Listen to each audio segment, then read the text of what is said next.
Hey everyone, welcome back to another episode of Lead, Sell, Grow, the Human Experience Podcast. I'm so excited to be here with you today. By the way, if you have not done so yet, get your butt over to Facebook and join Lead, Sell, Grow, the Human Experience Mastermind so that we can connect, talk, answer any questions, ask you questions.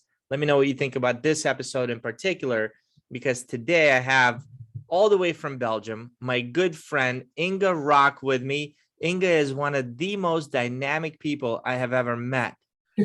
But the reason why I asked Inge on the show isn't because she's so dynamic. That's just a part of it. It's because back in 2004, she lost her business. She was 1 million euros in debt. And to top it off, her marriage ended in a divorce. Talk about hitting rock bottom. But today, Inge is one of the world's most sought after speakers. She's the author of 7 books. On one of those covers, she is topless, so be sure to go check that one out.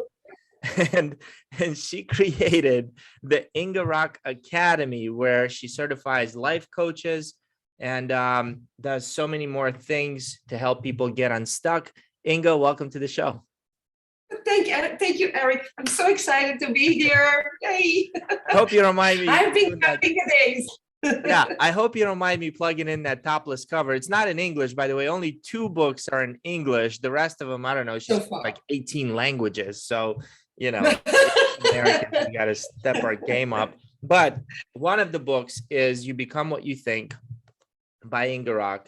She actually looks younger today than she does in this picture, but the book is amazing. I'm reading it right now, and just your story is great.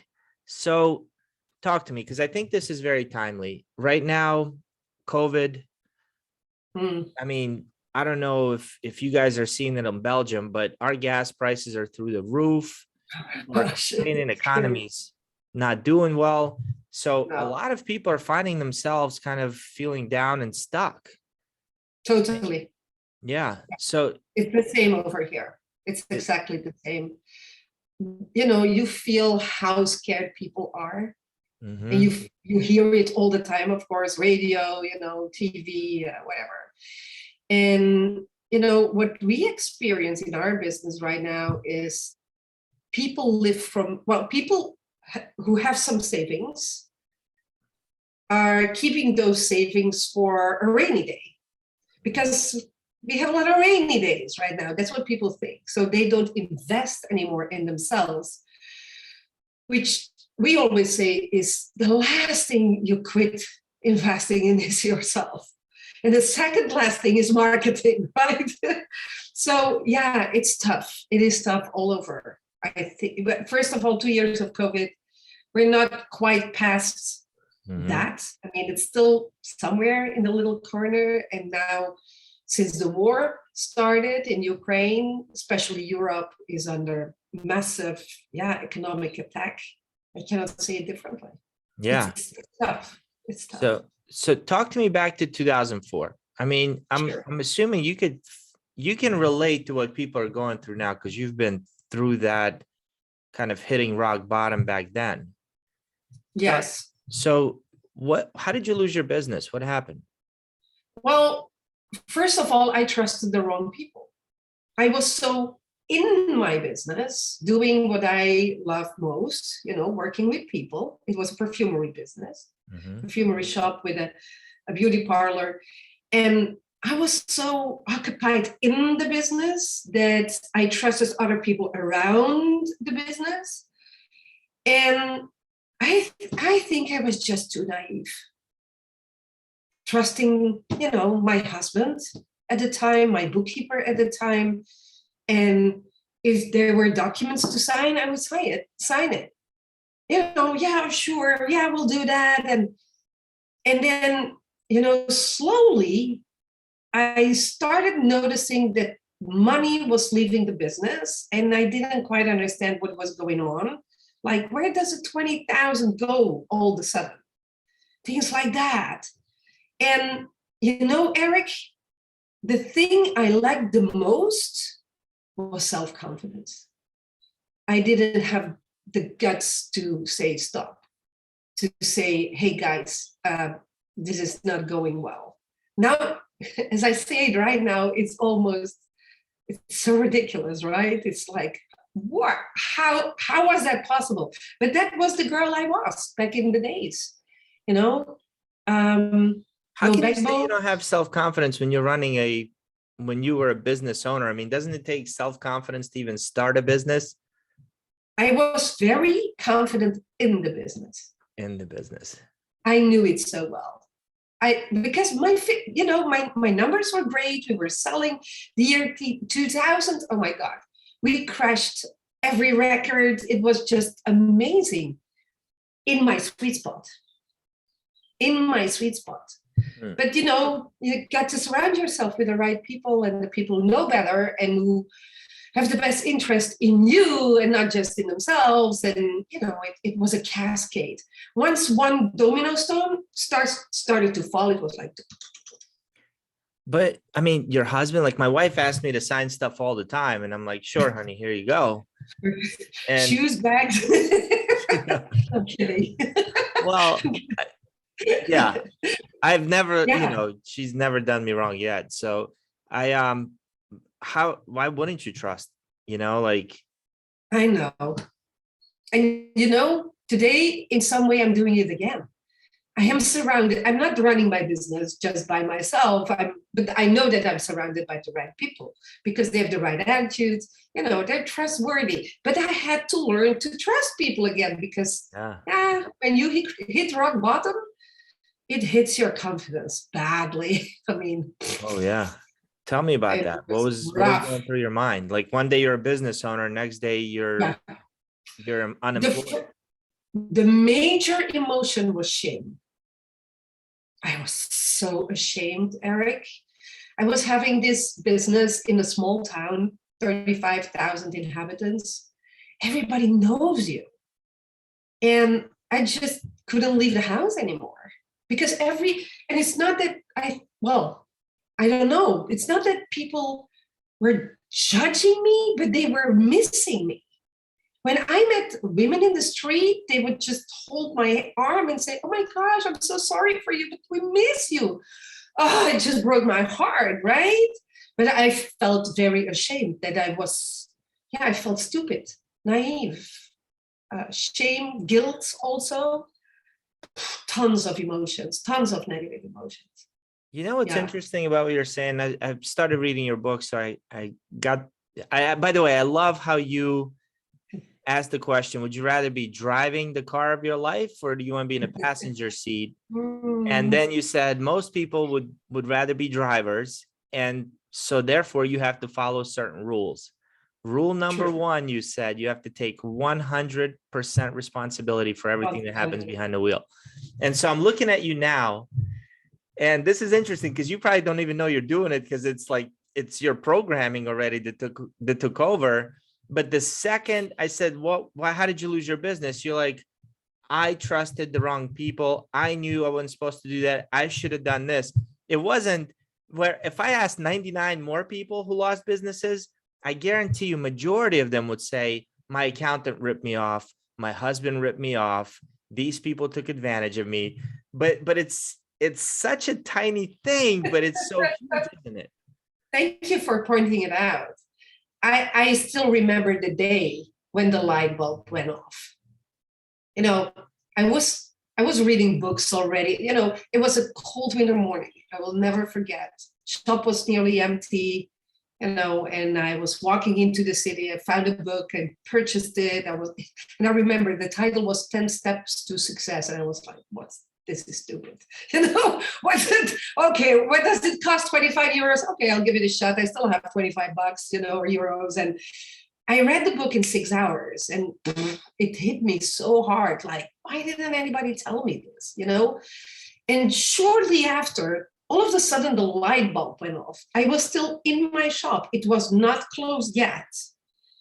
And I remember the feeling like, geez, I'm responsible for all this. I'm not guilty, but I'm responsible. Oof. I signed the damn papers. I allowed them to do things, and I was afraid to say stop. And that was a huge turning point Because in that split moment, in a few seconds, first of all, I got so angry, and second, so relieved. It happened in that instant, like, geez, how could I be so stupid? I'm responsible. And then maybe, I don't know, 5 minutes later, I cannot recall the moment exactly. I was like, oh, but if I'm responsible, great. Now I can take my power back.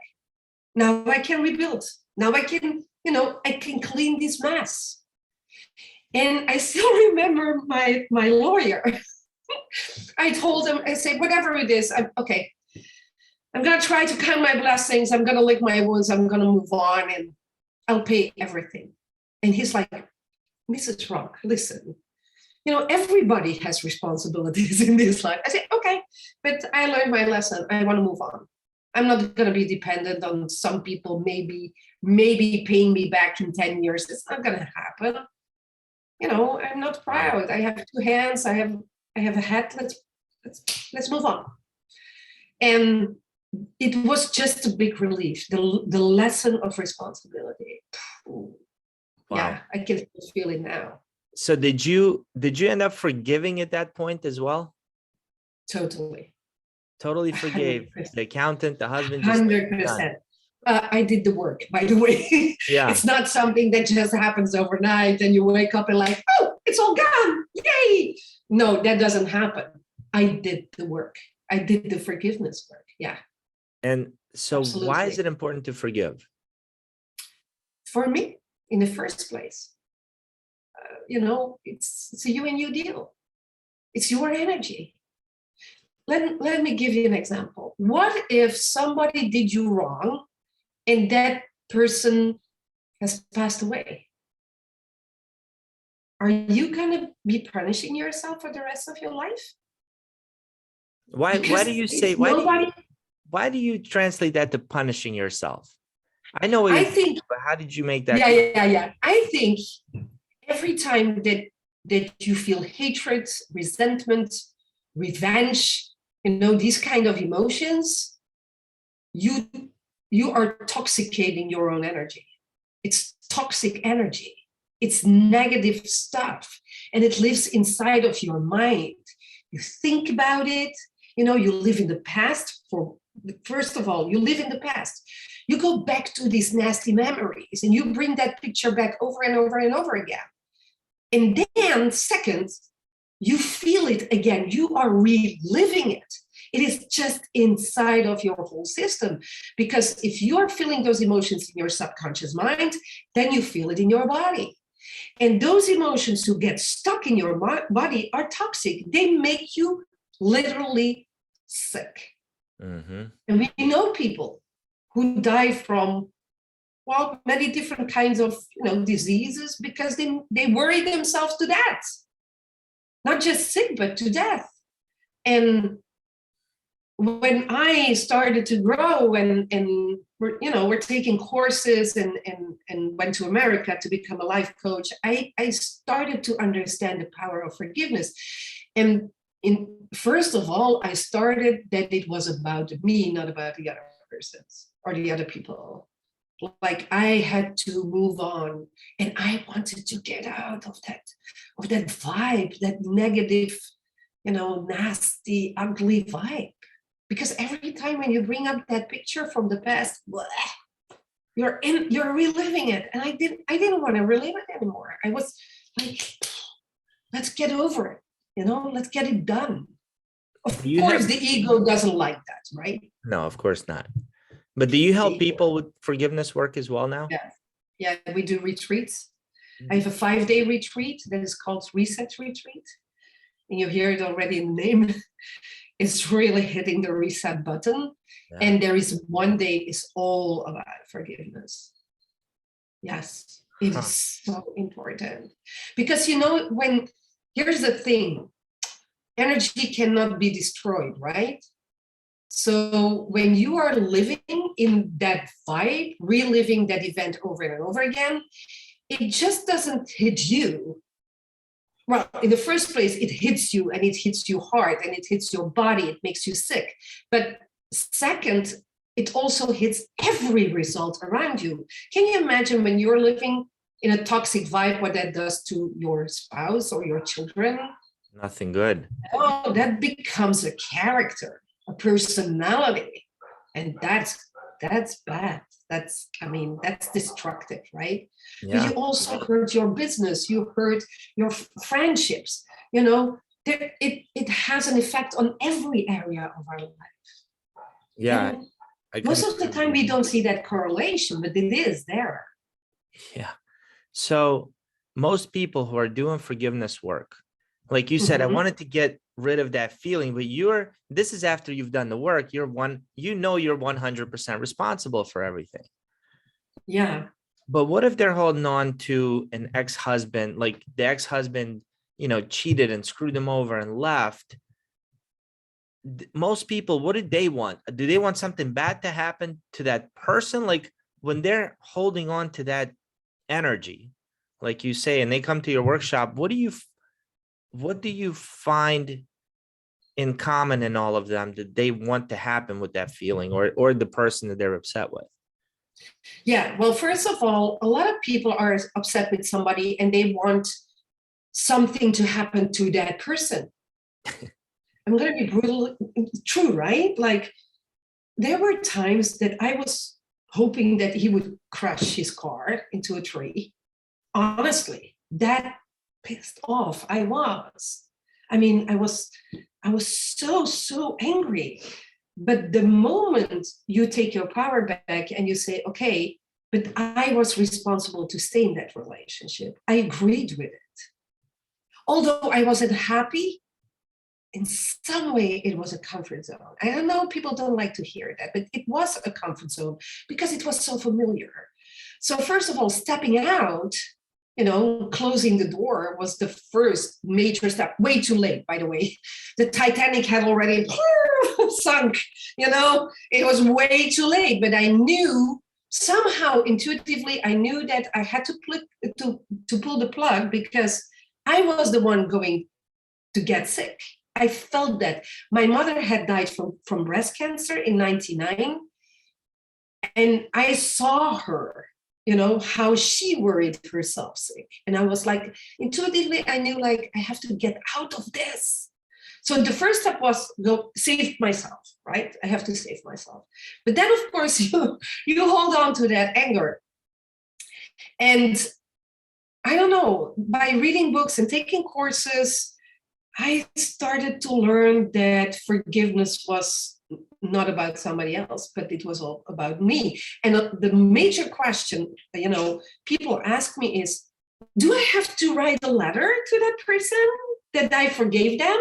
Or do I have to go with flowers? Or do I have to call them? No, not necessarily. If you want to restore that relationship, like imagine that you had something, with your mother and you're holding on to something and you want to fix that and you are longing for that relationship, then maybe, yes, you have to go back and you have to have that candid conversation. And even you don't have the guarantee that they are going to make the click, right? Right. Because it's all about awareness. It's really all about awareness. I became aware that if I could change me, the world around me will change with me. But I had to close the door also. And I think maybe that is one of the hardest parts. People want to forgive, but they still want to hold on to that door. And sometimes they want to sneak in and I can just be pissed off for another day. No, then that's the decision that you have to make. Like when you close the door is closed. Yeah. Don't go back, don't go back, leave that door closed. And when I work with people one-on-one, I think that is one of the major things I have to say. Keep the door closed. Move away from it. Move on. Instead of, the ego wants to hold on to that, Why is that? It's ego. Ego loves revenge. Ego is drama. Ego makes conclusions, draws conclusions, makes stories bigger than they were. Ego just loves drama. So I got two little kids, right? So this just happened last week. I got a almost 13-year-old Max, and Mikey just turned 9. And two little boys, they know how to pull on each other's emotional strings from time to time. So Max pissed Mikey off, and Mikey says, "I hate you. You're the worst brother ever," and drops this little bomb inside of Max's mind and walks off. And I wish you weren't my brother anymore. And now Max is more emotional than Mikey. Mikey probably ran off, forgot that he even said it, and Max is dwelling on it. Like, how could he ever say that to me? That's my brother. And he's like really upset. So I sit down with him and I'm like, he's like, that's it. I'm going to stop playing with him. I'm never sharing my toys with him and this and that. Is like, but what do you really want? He's like, well, I can't believe that he would say that to me.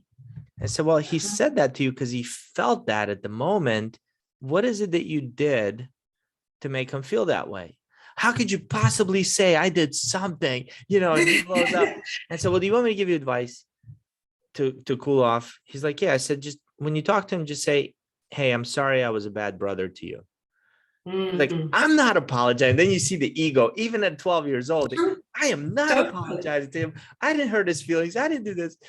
And you could see it in little kids. Oh yeah. It's the voice of the world. It's it's the two parts inside of us. We need our ego. The question is, for how long? Yeah. No, you're absolutely how long right. does it take until we become aware that, that voice or that feeling or is not pointing us in the right direction, right? Yeah, but it's very down that road. That is so true. All right, I'm a huge fan. So we just saw each other with Paul Martinelli at the Empowered Living Community family reunion. So good to see you and Zoran. And right away I noticed your pin. This one I always carry it. You're wearing it right now. And by the way, the lessons between the conscious and the subconscious mind, it completely changed the way I look at life, how I make decisions, my awareness, right? But for people who are listening, can you just talk a little bit about the mind, the conscious, the subconscious, and why it's important for us to understand what our beliefs are? Absolutely.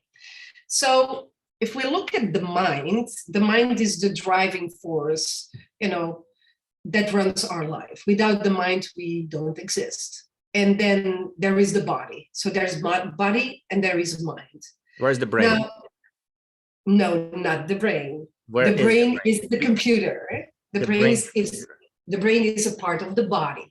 Yeah, it's a part of our acts. So it means it's a part of our body. The mind is the activity. Okay. The activity that the brain produces. Okay, it's just an activity. The hard part is that it is invisible, untouchable.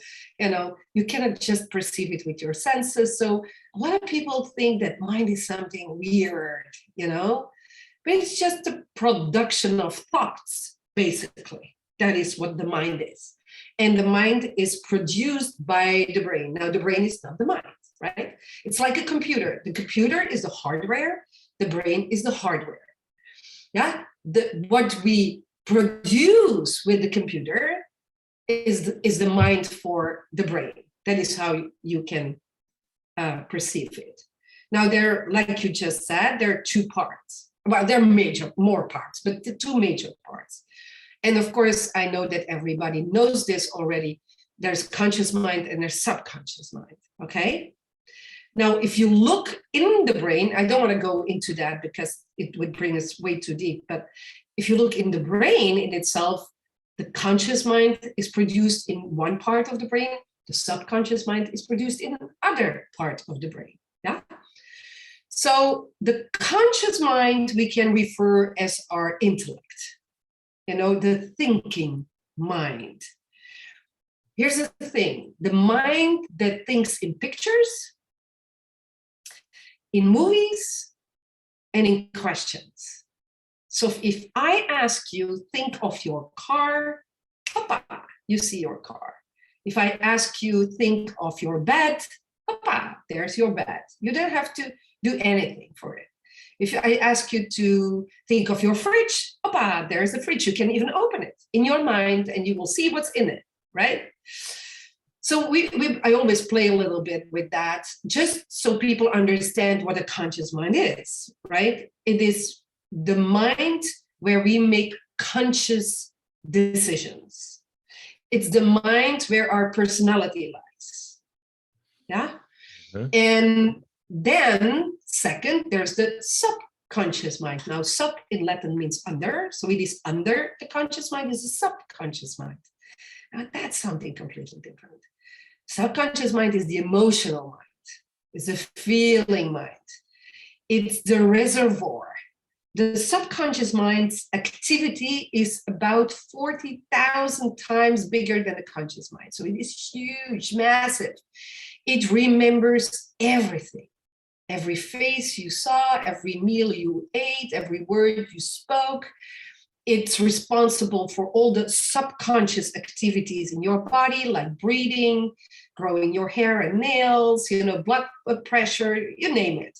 So the activity of the subconscious mind is huge, huge, huge. But I also refer to the subconscious mind as a tape recorder.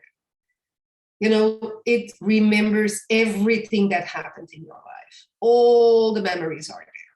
If I take you back to your last vacation, you can pull up that file from your subconscious mind. You can dive in and relive the vacation. I can take you back to probably to your grandmother's house and see the front door and walk in, and you can smell the house and you can smell the cookies she baked. And, that's the subconscious mind. But the subconscious mind is also the mind that holds all your belief systems, all your principles, all your habits. So it's more or less the things that we are not specifically aware of, but it runs our life. People think it's the IQ. No. It's the EQ. The EQ runs our life for 93 to 95% of the time. And the conscious mind is only responsible for 7 to 5% of the choices that we make, of the results that we get. So together, conscious mind and subconscious mind, 100% activity, mind, right? Mm-hmm. Now, the body is just an instrument of that mind. The body just does what the mind says. And if I speak right now, I'm not aware that I'm using my hands. I'm not aware that I'm blinking my eyes until I pay attention to it. And that's the whole game between conscious mind and subconscious mind. So if we want to change the results in our life, if we want to become a better person, we want to change some belief systems, we want to change some nasty habits that we have, a lot of my clients say, I'm living my life on a roundabout. I've been here before so many times. I'm sick and tired of it. Then, of course, you need to cut that vicious cycle or circle, if you like. And it starts in the conscious mind. And the major first question is, okay, what is it then that you want? Because if your habitual subconscious mind runs your life and creates all these results that you have today and you don't like it, or you don't like your health even, like the weights, for instance, when we all have been on a diet and we've all lost some weight and gained some weight, because the conscious mind wants to lose some weight, and it goes well until you take your attention off, and the subconscious says, yay, now I'm taking over again, yoo-hoo, bring you back up. You see, that's a very simple example, but it counts for everything in our life. So what we do is we look at, first of all, we will ask you, any coach, and you know that, Eric, will ask you, what do you want? And most people say, I don't know. I can tell you what I don't want. Well, that's a good starting point. So the polar opposite is probably heading you in the direction of what you want. So let's work on that first. The first thing we need to cut that vicious cycle is to know what we want. And that's the first part of my work. And then the second part is, of course, reprogramming the subconscious mind. That's the Through hard part. coaching, that's the hard part. Yeah. Yeah, it is three-step. It's a three-step process, right? First of all, knowing what you want. Second, starting to believe, changing the subconscious mind in order for you to take steps and execute what you need to do. And of course, then you have to move through fear. It's going to be very uncomfortable. And that's where most people give up. Everybody tried it before.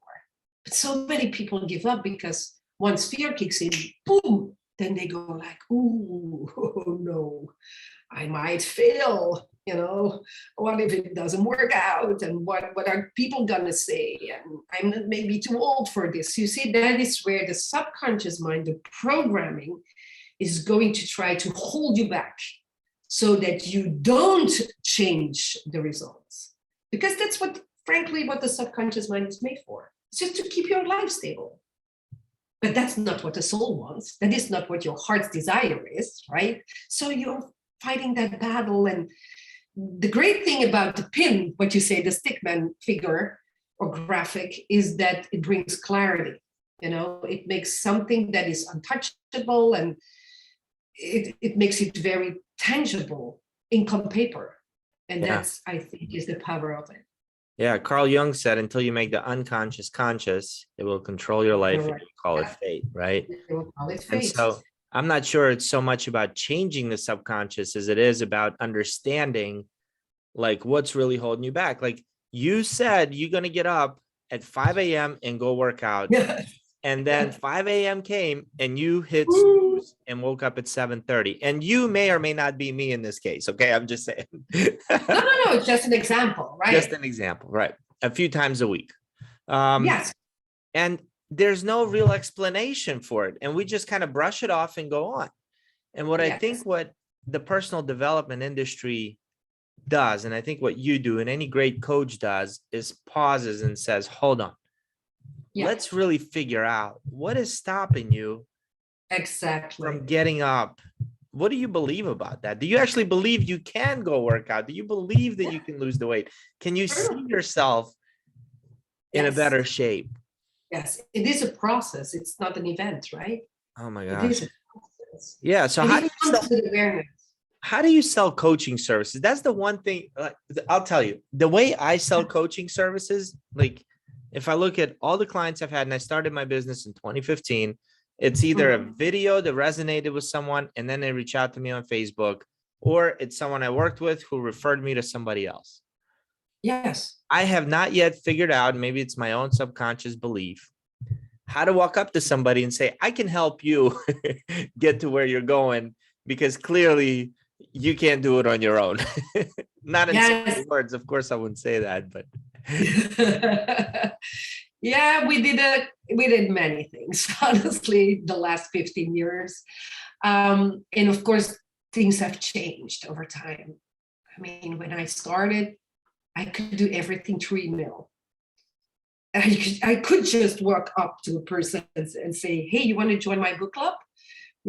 Today with social media and Facebook and Google and no email in Europe, because we have the GDPR thing. So everything has changed a lot, right? But I think the major idea is giving first. Anything. I'm running a new show now here in Belgium. It's a 3-hour show in a theater, and it's called Becoming Happy. Very simple. And I attract new clients into the show, and I give them a book for free. So they purchase a ticket. It's very simple, 25 euro. It's like $28 or something. And they get my book. So frankly, they pay nothing, right? But they come to the show for 3 hours, and then they get to know me. We'll see if they like me, because not everybody likes my crazy energy. And number 3, then I can show them, then I can show them what I can do for them. And I think you can be very creative as long as it has these three components. Writing books, of course, is a great way. Doing free webinars is a good way. A podcast is a way. You know, there's so many ways how to give value first. Mm-hmm. That's the major component. Give massive value first, and then invite people and keep them close to you. And that is how we did it, and that is how we're still doing it. Many different ways. I made a one-woman show. I did crazy things. I mean, it all worked in some way. All right, so tell me about it. A one-woman show. All right, let's talk about the very first one, because you do comedy. You're doing one-woman shows now. I've learned about this 3-hour show. What was the very first idea you got for a show? Walk me through when idea hit. What did you think of it first? The terror barrier. Like, walk me through your process here. Major terror barrier. Well, I was coaching a lot of comedians, well, artists in general. I don't know. I attracted them naturally. What were they looking for? Many things. Structure, focus, stability, getting the work done, overcoming fear, self-limiting beliefs, bunch of stuff. But there was this red wire, and I don't know, maybe because I'm that way, you know, I started to attracting a lot of artists in general, musicians, theater people, sculptors, even very different, but also stand-up comedians. And I found it so cool. I just was like, oh my God, that must be so awesome, you know, just to be on the stage. And then I started to think of my work. And since I understand the mind, I was like, if I could only make my own comedy show, that would be really, really cool, because humor is so powerful. Because when you use humor, the subconscious mind opens, you know, it opens up, it lets its guard down. And now I can just plug in any idea, any thought. And they're going to walk home after 2 hours or 90 minutes or whatever with a great feeling. It was awesome. But something's going to stick. You know, that was my idea. I love it. And then I was asking my clients, can you help me? Can you help me? And they were like, no, Inge. I mean, we play like 200 times in a year. These were really very successful people. And I was like, oh, okay. So then I started searching on Facebook. And in Belgium, there is there are 2 female comedians who are really successful. And I just felt like, okay, who do I resonate with most? And there was this one actress, Anne, her name, Anne Nielsen. And she's just fantastic. Her comedy shows are deep, you know, it has meaning. It's not just, you know, laughing with people's stupidities or whatever. And I was like, okay, now I have to crash the terror barrier. I'm going to face my fears. I'm going to search for her on Facebook. I'm going to send her a message. And that's what I did. So then 2 days or something later, she was like, okay, here's my list of shows I'm doing. Come and find me after show so we can talk. And now I really was scared because, you know, I didn't think it would happen so fast. And I was like, okay. So I went to Leuven. It was like 20 minutes drive. And when everybody was coming out of the theater, I was walking in and I could still see her face like, what is it that you want to do? Nobody had an idea like that before, you know, especially like, are you sure you want to do it yourself? Like, don't you want a stand-in actress to play you? And I'm like, well, it's my life story. I think I have to do it myself. And in the back of my mind, I thought, I want to do it myself. I was dying with desire. Now, what I didn't tell you yet is I booked already 5 theaters. Just, you know, to push me. Yes, I did. Before you had a show. Before I had a show, before I had a director, before I had scripts, before I had anything. Because I understood, of course, the law of attraction and, you know, how energy works. And I was like, okay, I'm going to do it anyway. I'm gonna find 5 small theaters. I mean, like, I don't know, 150, 250 people, something like that. Not, exuberant. And so when I was talking to her, her husband was sitting next to her, and I see her, she's all puzzled, and she's like, okay. I say, yeah, but wait a second. I never did something. I can speak, I can teach. I'm a teacher. I'm a natural born teacher, but I never did something funny. So she punches her husband and she says, I think this is for you. Because he has always been her director. And he's like, yeah, maybe. Well, I have to say it's quite a challenge. Did you write already something? I said, well, I have like 7 short texts. That's it. Okay, send it to me. We'll see. So I left that night on a pink cloud. I was happy. I knew that I did the right thing. I sent him the text, and he got back to me and he says, what do you want? Do you want people to smile, or do you want, people to laugh out loud, rolling on the floor? And the last one. So then we started working together, and we had 5 months from A to Z, 5 months, because my first theater was booked. It was May, and September 28th was the first show, and I did it. Wow. It was crazy, Eric. It was crazy. And it was all about the ego in my divorce, how the ego played, its tricks during my divorce. It was hysterical. So that was the first one. It was 2000. Whose ego? Your ego or your husband's ego? Mine. Can you give us an example? That's so cool that you're just 100% responsible. I love it. And the fact you can laugh at your divorce. Oh my God, it was hysterical.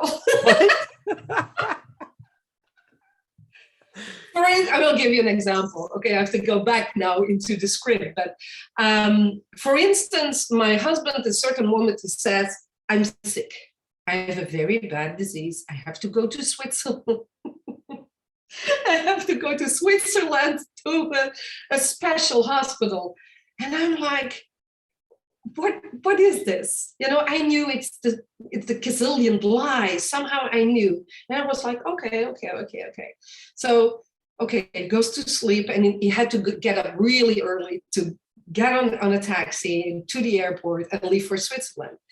So once he was asleep, I dragged the suitcase into the bathroom and opened it up to see what was in the suitcase. I'm like, no way he's going to the clinic, So what did I find? I found boxer shorts and swim shorts and flip-flops and beach towels. And, so I was like, okay, so you are going to Switzerland? I don't think so. You are going to a place somewhere where it's sunny and probably with some other chick, So what did I do? I wrote him a letter. I wrote a card, and it said, honey, I hope that you are not too sick and that you have a great time in the hospital. And oh yeah, I forgot to say, that night I found a text in his cell phone, because I was searching everywhere, I needed proof. So I found a text in a cell phone that said, hi honey, I'm going to wait for you at the airport tomorrow. Love, Titi. Her name was Natalie, but short it was Titi. So I wrote the card, have fun in the hospital, and give my love to Titi. Oh, wow. And I put that card between his swim shorts. Wow. That's pure ego. That's revenge, right? It's bad energy. But and of course, I had the best director in the world. I would never be able to pull that off on my own. But we made it just hysterical, because then I played with the audience like, if you have to go to a hospital in Switzerland, what would you take? Mrs. on the second row. And she would say, my toothbrush. Good pick. And you, sir? Well, my pajamas. Yeah, good. I think you need that in the clinic, right? So I would play with the audience, and then I would imaginally open the suitcase and say, imagine what I found. Flip-flops. Things like, that's one example. You may be the first person in history of the world to use these words in one sentence, and they are My divorce was hysterical. Afterwards, it was hysterical. Yeah, like every major turning point, it sucks when you're in it. Oh my It's God. so painful. But once you pass through the fog and when you're beyond that and you look back and you think, how did I just survive that? If you can laugh with that, you're a pure survivor. So Inge, tell me, like right now, business owner, let's say there's a woman who's a business owner, could be a man, just stuck, like doesn't know what they want, doesn't know their next step. And you're talking to them, they're sitting in front of you on this computer. What do you suggest they do, or what question can you ask them to really help them dive deep? From my experience, the reason why I'm going to frame this a little bit. From my experience, the reason why people get stuck is because they get stuck in the how. They get stuck in the how am I going to move forward from here, right? They see so many options and they see none. And everything is just like, no, that's not, no, that's not it, that's not it. So the first thing I would do is go inside, find a quiet place. Find a quiet place. The woods, the couch, I don't know, swimming pool, and distract yourself from your regular environment. It is so important to retreat yourself from your life and move, please move away from your habitual environment, your house, your office, your bedroom, whatever it is. Hire a cabin in the woods, move away for 3-4 days, just by yourself. I know it's maybe scary, but that is, for me, that is where it happens. Because your regular environment keeps you in your regular thoughts and in your regular emotions. We are attached to that environment. First of all, we created that environment. Now the environment creates us back. So that's why I love my retreats. Is we retreat. We go to the south of the country or whatever. I did with Paul. I did retreats in so many countries. Just take your time for you. And then second, number 2, write down what you love. Not what should be a good idea, not what you should be doing, not what the world thinks that you should be doing. No. Just start with making a list. What is it that you love the most? Love is the language of the heart. It's not the language of the brain, right?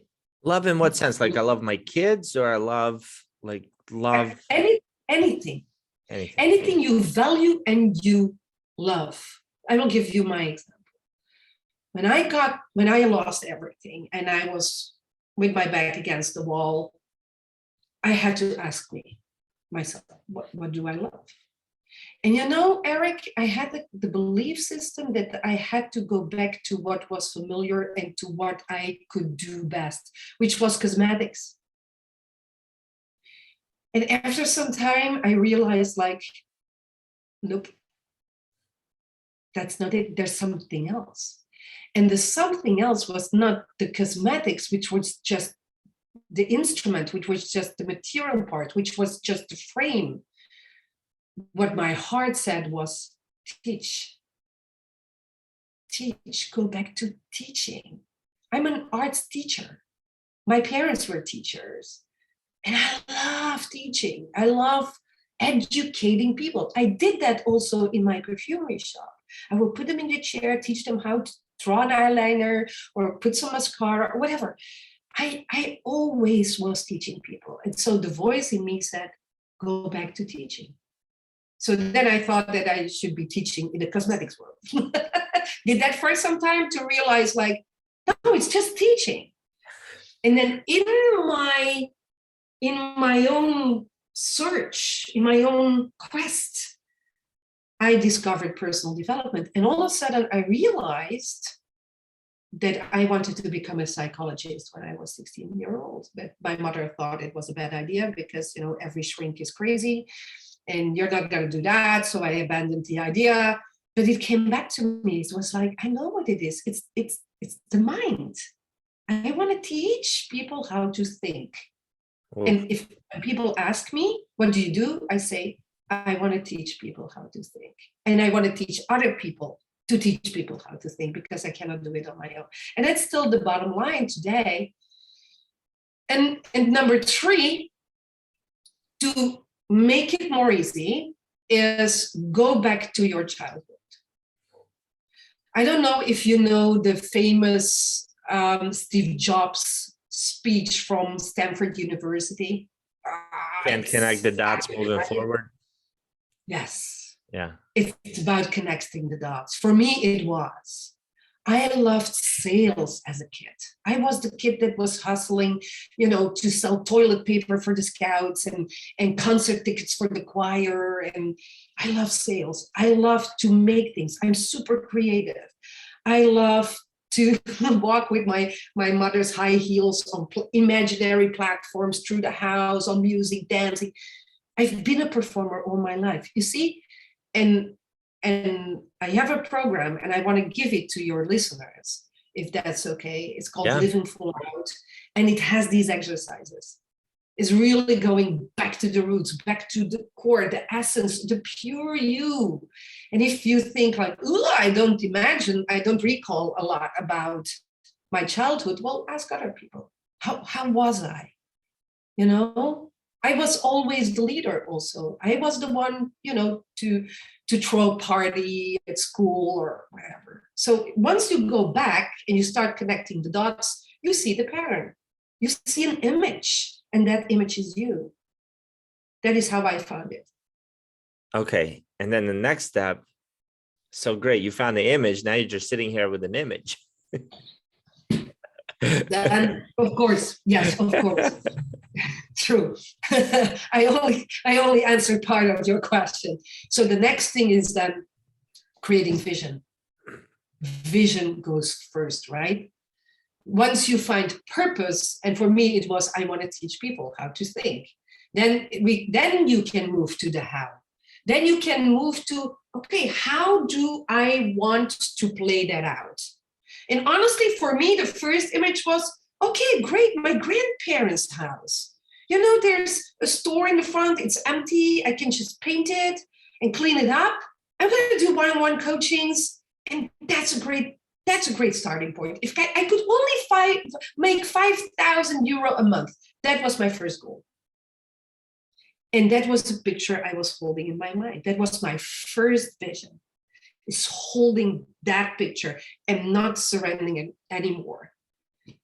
And then I moved like, okay, what's then the first step I can do? Well, let's clean up the office. And I did. Second, okay, let's ask my friend if they can join a mastermind group. And Paul taught me how to do mastermind groups with Think and Grow Rich. So that's what I did. I was like, okay, there's a system. Somebody did something before me. I don't have to reinvent the wheel or the warm water. It's just there. Let me follow that system. So I would say, go back, find your voice inside, follow your heart's desire, bring that forward into a mental picture, into a vision. How do you want your life to be? It's a conscious choice, right? Dare to dream, hold that dream, and then put one goal. And my first goal was 5,000 euro. Because I knew what 5,000 euro would mean. For me, it would mean 2 little kids, single mom. Yeah, I can live with 5,000 euro. And then I started asking people, like, I'm gonna do a book study. You want to join the book study? And my business started with the 5 first people in that mastermind group. And everything we have today started there. Wow. And what does it look like today? Today on staff, we have 13 people, and we are doing over 1 million every year. Well, for the last 3 years, actually, it's time to move it up again. And I don't know how many clients we have in portfolio, but we have 4 big programs. Yeah, I do what I'm good at, and I let other people do the rest. But I don't put my head in the sand anymore, just like back in the days. I'm not doing that anymore. I learned that lesson. So yeah, you don't know. Don't try to look too far. I mean, for me, the one-on-one coaching space, 5,000 euro. That was it. From there came the next goal. From there came the next goal. In that first mastermind group, Eric, was a woman, Rosetta. And I can still see her here. And she says, I want to do what you do. I'm like, oh, okay, that's cool. She's still on my team today. Wow. She's my coaching teacher. She's phenomenal. Big Italian energy. Sicilian. It's even worse, I always say. You don't know. But you get to take that first step and hold that image and don't change it anymore. A lot of people change, always like a Viewmaster, always other pictures. No, one picture that resonates with you the most. Wow. That's what reminded me of shooting an arrow, right? Exactly. Robin Hood doesn't shoot 10 arrows at the time. I mean, you're not gonna hit any goal. It's one. Yeah, I'm pretty strict with my clients when it comes to vision.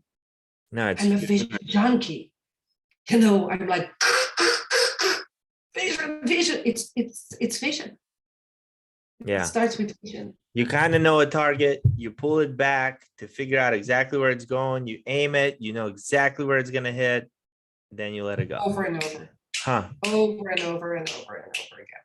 All right, Inge. Well, wow.